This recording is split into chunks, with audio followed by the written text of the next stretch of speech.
Hrvatska ima čvrste razloge da sudjeluje kao punopravan sudionik u pobjedi nad fašizmom.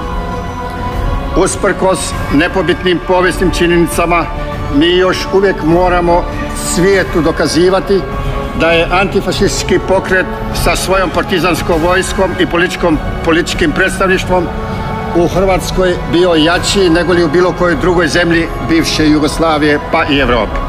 Hrvatskom antifašističkom pokretu pripadaju zasluge da je u sastav Hrvatske uključena Istra i vraćena domovini Rijeka, Zadar, otoci i od Italije okupirani dijelovi Dalmacije.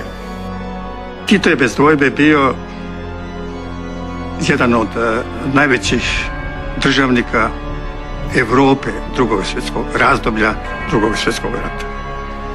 Bio je komunista, bio je marksist, ali je bio veoma pragmatičan političar i želio je ostvariti ravnopravnost hrvatskog naroda u okviru Jugoslavije, a želio je isto tako da i ta Jugoslavija, ta njegova socijalistička Jugoslavija bude ravnopravna u odnosu na Sovjetski savez, odnosno na Staljina.